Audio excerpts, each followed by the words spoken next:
Guys, I'm still recovering from the Dark Knight quests. I'll be honest with you, I'm still recovering. I was not prepared for that amount of trauma. So in Final Fantasy XIV, you can have multiple jobs all on a single character, and you level them up individually. So your warrior can jump to a dragoon, or even over to the newest class that I got access to, which was the Dark Knight. The Dark Knight was without a doubt some of the best storytelling I have ever heard for the introduction for a class. It was mind-boggling how good this was. And I will say, before I go any further, there will be Dark Knight spoilers throughout this entire video. So if you are interested in learning about it and playing the Dark Knight stories on your own, I would suggest you step away and then save this video and come back later. So, of course, throughout the Warrior of Light's journey in Eorzea, and especially towards the end of A Realm Reborn, there's all sorts of, we'll say, trauma. Your best friends in the Scions have all disappeared. You got to watch the Sultana Banana be murdered by poison, or poisoned to death. You watched Ilbert slice up Ralbon like he was nothing and take his arm as a trophy. There was so many different aspects about this that were just like wrenching on the mind. Now, it's easy to fall prey to the idea that your character, in any MMO, your character is this stalwart defender, this never flinching, never changing bastion of strength. There is nothing that can cause your character to flinch. And that is, of course, until I watched and played through the Dark Knight storyline. The Dark Knight storyline does something quite incredible, and it takes you and adds such a human aspect, or we'll say like real aspect, to your character's journey based off of what you've already gone through. For example, the main character within this entire story is this character called Frey, which apparently was this bloodied knight that we found outlaying in Ishgard, and we're following him along on this journey where he's trying to teach us to be a Dark Knight, to embrace the darkness. Now, the idea of the darkness is essentially that it's dark justice. Think very much like Batman, in that sense, as outside the laws of man and, we'll say, government, but focused mainly on making sure that justice is served, regardless of how dark, regardless of how depraved it may be. Now, this is a really cool aspect, we'll say, because typically when you think of like the main character in most games, we'll say that you are this like lawful good character. You are, always does the right thing at the right time, is always just, is always friendly, is all these different things. The Dark Knight takes that shit and throws it out the window, which was absolutely incredible. Was some of the finest ways to introduce this. Now, as you go through the story of your interactions with Frey, and every so often when you level, you get these new abilities, which are all dark themed. You're throwing up these AoEs that just cause this like dark cascade around you, as well as these floating orbs and, all these dark abilities being thrown around. It's really, really cool.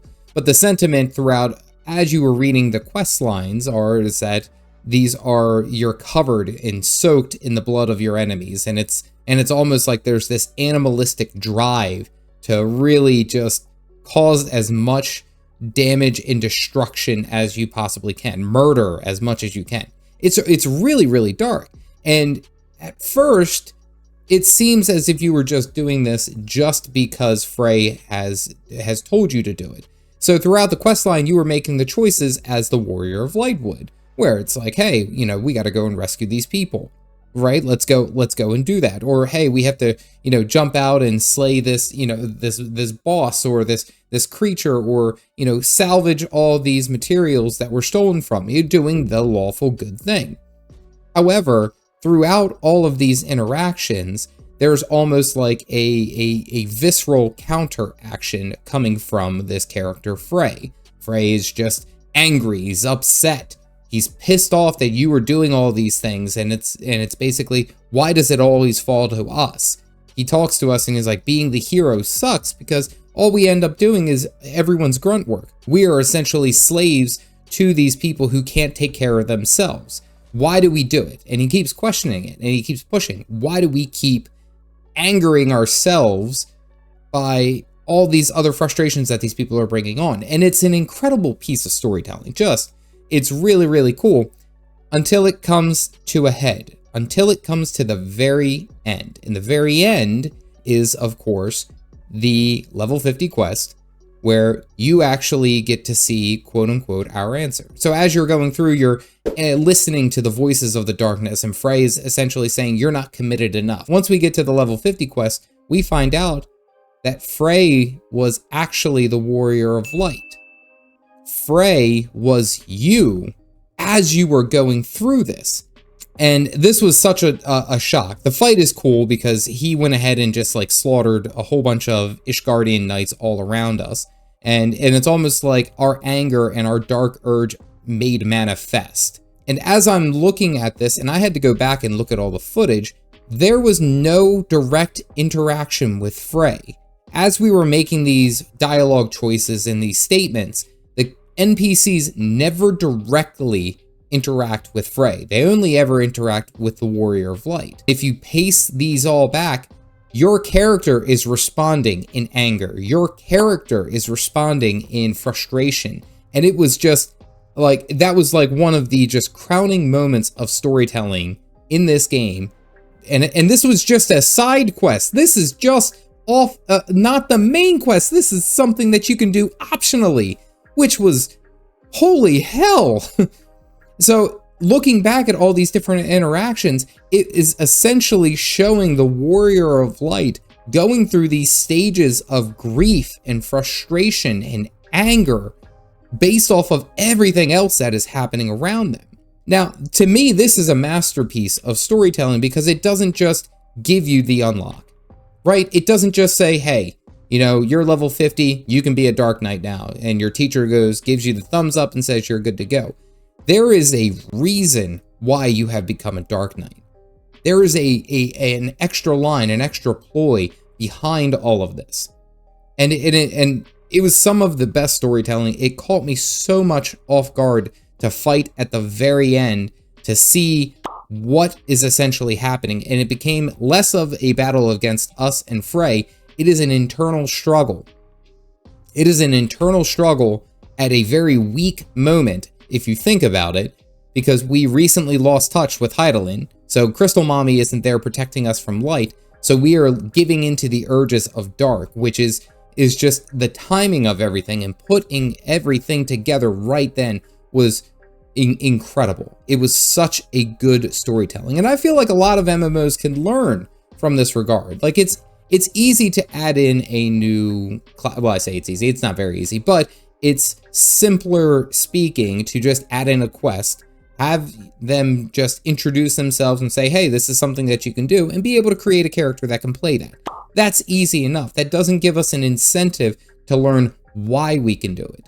It would be very similar to if they extended out the Death Knight questing when in World of Warcraft, when you first get into, we'll say, Wrath of the Lich King, where you were able to essentially do all these things with Naxxramas and everything else that was tied to that aspect of the game, and do the Battle of Light's Hope, and have that whole scenario played out. But that was only a scenario, and that lasted, you know, 10 minutes, and it's just like, oh, we have to go and plead to the hero.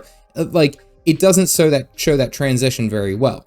I thought, honestly, in my opinion, it would have been very, very cool if they went for more like the Paladin went into, and only Death Knights can be spawned from Paladin. So you would have to level your Paladin up to a certain point, and then choose to go down this route of like morally questionable things until you become a Death Knight. Very similar, very reminiscent of following, we'll say, Arthas Pass. Without a doubt, Final Fantasy nailed this. This was like, I made a meme about it. I didn't fall asleep until like 1 a.m. after the stream.